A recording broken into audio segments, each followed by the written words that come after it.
Cheryl Atkinson is a 5-time Emmy Award-winning investigative journalist. She was a correspondent for CBS News and an anchor and correspondent for CNN, and I promised her we wouldn't hold that last bit about CNN against her. In addition to her Emmys, her many other awards include the Barbara Olson Award for Excellence and Independence in Journalism and the Edward R. Murrow Award for Excellence in Investigative Reporting. Journalism in the 2020 election. Slanted journalism. Let's begin by tracing the well-organized and well-funded movement to corner the market on information and narratives. This movement, I think, was designed specifically in part to keep President Trump from serving his full term, or if that failed, to impact the 2020 race. This whole strategy relied heavily on slanted journalism, and that required major news outlets to suspend their normal ethics and guidelines, which astonishingly enough, they admitted to it outright, saying that it was necessary to change the way we do business because President Trump was so uniquely dangerous. Some of the best evidence for this can be found in a June 2017 opinion piece by a guy named Mitchell Stevens, and it was published in Politico. Stevens is a journalism professor at New York University. He cheers on the end of media objectivity under a new President Trump. The headline to his article, "Goodbye Nonpartisan Journalism and Good Riddance, Disinterested Reporting is Overrated." It's shocking that a journalism professor, someone teaching up-and-coming professionals in the field of news, considers disinterested reporting to be overrated. Tossing it aside is, I think, a bit like a medical school professor telling medical school students that diet and exercise are overrated. In fact, they're fundamental. If one were trying to brainwash people into thinking journalism is really about the opposite thing, then yes, one would say the fundamentals are outdated and to be rejected. That kind of reporting that Stevens applauds would have gotten a traditional news journalist fired not all that long ago. Today, it's part of what makes it so easy for the narrative to take hold and can make it so difficult for the truth to be told. Based on this headline in The Atlantic, North Carolina gives Republicans a wake-up call. The results of a special election portend trouble for the GOP in 2020. Sure sounds as though Republicans got their clocks cleaned. The Republican candidate beat the Democrat by a far wider margin, it says, of 4,000 votes, and separately in a state special election, Republican Greg Murphy won as expected. How on earth did those Republican victories elicit a headline implying that the Republican had lost? It's as if somebody was bent on pushing a particular narrative regardless of how the actual election turned out. On April 15th, 2020, Politico reports that President Trump owed the Bank of China tens of millions of dollars in a loan coming due in 2022 as he dealt with China on the coronavirus pandemic. The implication there is that Trump can't be as tough as he needs to be on China and Chinese leaders for unleashing COVID-19 and covering up its seriousness because he is beholden to them. This news makes headlines around the world. Trump owes tens of millions to the Bank of China and the loan is due soon, blares the headline on Politico. Donald Trump's debt to China, reads the New York Times' headline. And National Review, Trump owes millions to Bank of China for building loan, reports show. But it isn't true. Shortly after this news circled the earth, the Bank of China issued a statement saying it had held that Trump loan only for 22 days before selling it to a U.S. real estate firm in 2012. In other words, tens of millions of dollars that Trump supposedly owed China, due soon, was actually owed for only 3 weeks back in 2012, 8 years before. Politico simply changes its headline, Trump owes, to Trump owed China. They and the other media pretend the false information they'd published had little bearing on the actual news. Politico could have avoided the error if it hadn't failed to follow a basic rule that's taught to every 19 and 20-year-old journalism student. Contact the people you're talking about in a story before you publish. Of the 3 reporters bylined in the article, none apparently thought to contact the Bank of China before publishing the story, and apparently no editor thought it was necessary to do so either. There are so many of these mistakes, it starts to look like a pattern, a strategy against Trump, not just sloppy mistakes. And I tracked the major media mistakes and never found one that favored Trump. That starts to look like a pattern too. Called the wrap-up smear. You smear somebody with falsehoods and all the rest, and then you write it, and they'll say, see, it's reported in the press. On Thanksgiving Day 2019, we passed the 100th major media mistake in the era of Trump. This error was committed by Newsweek's political reporter Jessica Kwong, who wrote a story on how did Trump spend Thanksgiving, tweeting, golfing, and more. She went on to write that Trump was spending Thanksgiving Day at his Mar-a-Lago resort in Palm Beach, Florida. The story implied that Trump was once again goofing off compared to his heroic predecessor, President Obama, who used to only do selfless things. The problem is her story was false. Trump had actually left Florida the evening before Thanksgiving Thanksgiving to fly to Afghanistan, where he spent the holiday not golfing, but serving dinner to U.S. troops. On Twitter, she wrote that she was deleting her earlier incorrect tweet with fabricated information about Trump because, quote, it was written before knowing about the president's surprise visit to Afghanistan. Reporters now routinely declare information to be a fact as if they have personally confirmed it when they could not possibly have done so. There was no election fraud, or there wasn't enough to change the outcome of the election. The reporters claiming these things haven't gone to any precincts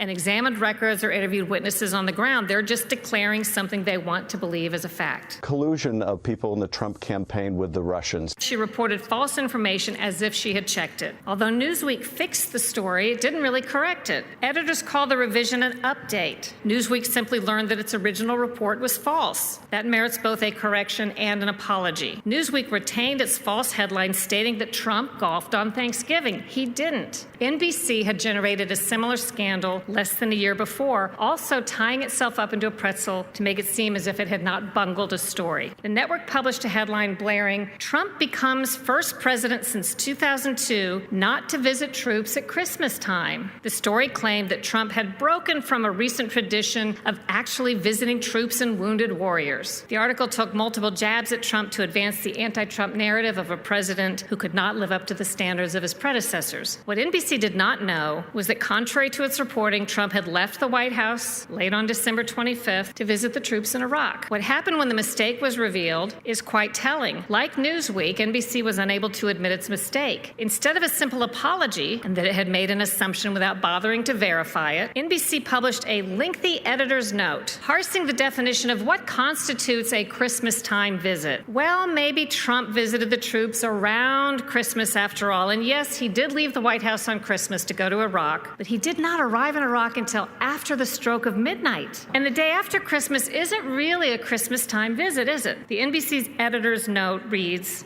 this is so twisted. As of the end of Christmas Day, 2018, Trump had not visited the troops during the holiday season and had announced no plans to do so. We're altering one line in the article, as well as the headline, to be more specific and to note Trump was the first president since 2002 who didn't visit military personnel on or before Christmas rather than at Christmas time. The corrected article then goes on to double down on its mistake in a way that's still designed to make Trump look bad, because after all, that's the goal. By staying home on Tuesday, said NBC, Trump became the first president since 2002 who didn't visit military personnel on or before Christmas. Based on a check of NBC logs, President Barack Obama visited troops at Marine Corps Base Hawaii every Christmas he was in office from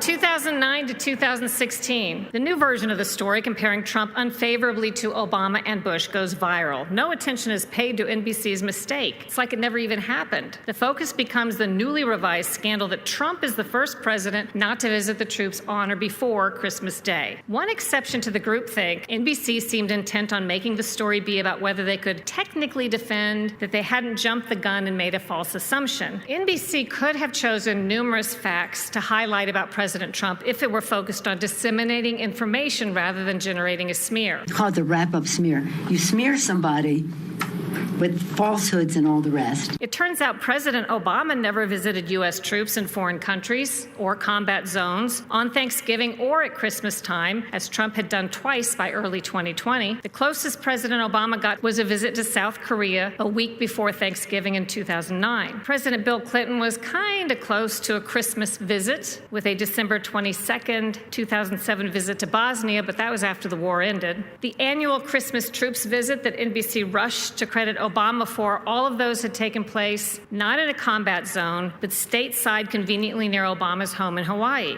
Another point made in the slanted NBC article about Trump that he had yet to visit an active combat zone as if it were an anomaly. In fact, according to military records, presidential visits to combat zones are relatively rare. Presidents have visited a combat zone only 27 times in U.S. history prior to Trump. By early 2020, Trump had added at least 4 to that historic tally: visits to South Korea, Iraq, Afghanistan. When counting Obama's combat zone visits, the military and media included his trips to South Korea as notches on his belt, but they did not count visits to the same place for Trump. At the very time when the press was claiming Trump had never visited a combat zone, he had made 2 trips to South Korea. Punctuating the point, Trump's Wikipedia page claims that Trump's first combat zone visit was on December 26, 2018 to Iraq. It, too, ignored his earlier visit to South Korea. In contrast, the official tally for Obama counts all 3 of his trips to South Korea as combat zone visits. Apparently, among the slanted media, South Korea is a combat zone when Obama visits, but not when Trump does. So here are 7 other true headlines that could have been written about Trump's Christmas time visit to Iraq, but weren't. Trump becomes first U.S. president in 16 years to visit U.S. troops in a combat zone. Trump is one of only 3 U.S. presidents to spend Thanksgiving Day with U.S. troops in a combat zone. Melania Trump becomes the first lady to spend Christmas time visiting U.S. troops in a war zone. Trump is first president since George W. Bush to spend Thanksgiving with troops in a foreign country. President Trump is only the 3rd U.S. president, all of them Republicans, to spend Thanksgiving with U.S. troops in a combat zone or U.S. troops anywhere. Trump is the only president to visit the troops in a combat zone so close to Christmas Day. President Trump is the only U.S. president in history to visit U.S. troops both in a combat zone on Thanksgiving and so close to Christmas. So this deep dive into just a couple of specific cases demonstrates, I think, quite clearly how the media has changed the way it operates. Because the media has been successfully influenced and, in fact, infiltrated by corporate and political interests. It's no mystery and no accident. The devolution of the news ties in quite directly to this accelerated and dangerous trend towards censorship we've seen the past 4 years, but in particular, I'd say the last 6 months. But once people have made up their minds, doesn't matter what evidence you present, doesn't matter. They've already decided.